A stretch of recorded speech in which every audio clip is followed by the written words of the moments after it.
What happens here over the next 2 days will shape the future of the NHS, and I'd like to thank all of you for being here to support the fight for justice for the NHS.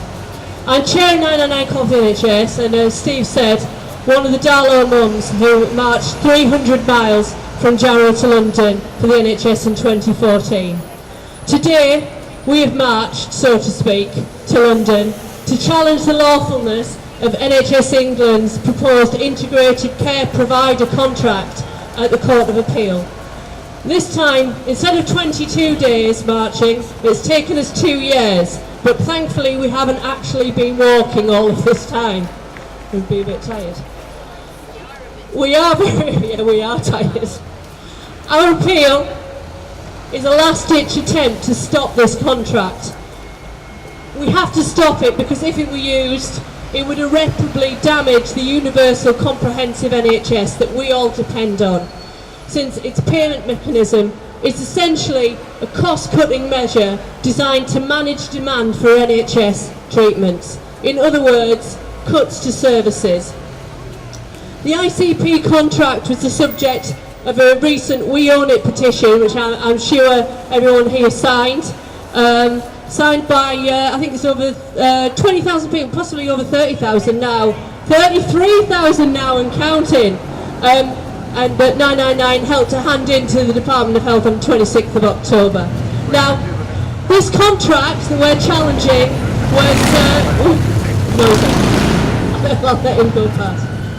This contract was formerly known as the Accountable Care Organisation contract. And now, to distract attention from the terrible connotations of being associated with the US Accountable Care Organisations, NHS England have renamed it the Integrated Care Provider Contract.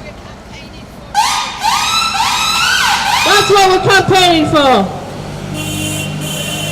It's essentially a contract based on the US model with the same damaging payment mechanism, and it needs to be stopped. Because by forcing NHS providers to accept a fixed annual sum at the beginning of the year and to estimate their services ahead of treating the patients, taking no account of increases in demand or how poorly the patients are, and making decisions based purely on financial risk and not clinical need, NHS England are fundamentally changing the focus and ethos of our NHS. They call it demand management. We call it what it is, and that is cuts to services. More and more treatments will cease to be available, and more people will find themselves having to go private or to go without. NHS England really recently consulted on proposals to cease offering 17 elective procedures on the NHS that they claim to be of low clinical value. These new contracts that we're challenging, if they're implemented, they will cement further cuts lasting for 5 to 10 years. Even a change of government won't be able to do anything about it because of complicated contract law. So we have to stop these now. And we believe that the payment mechanism within this contract is unlawful. And if the management quango, NHS England, think they can bypass the law, what is the point of having our parliamentary democracy? Campaigners are rightly concerned that the ICP contract could hand monopoly control of NHS services in an area to a private company. Health Secretary Matt Hancock gave the completely empty assurance that the new ICP contract would not be given to the big health companies. But we're not convinced by anything that he has to say.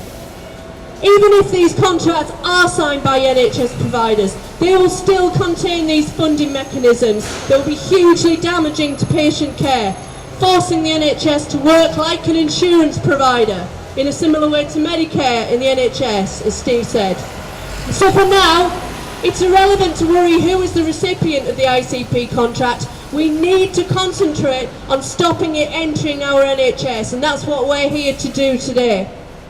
Because we're convinced this seemingly innocent-looking contract hides a fundamental attack on the core principle of the NHS, and that is to provide high-quality, comprehensive health care for those in clinical need, regardless of their social status and ability to pay. We're not going to stand by and watch our NHS be reduced to a limited two-tier health system, private for those who can afford it, and poor quality care for the rest of us. Thank you for being here today, and all I have to say is really, let's get justice for the NHS. Thank you.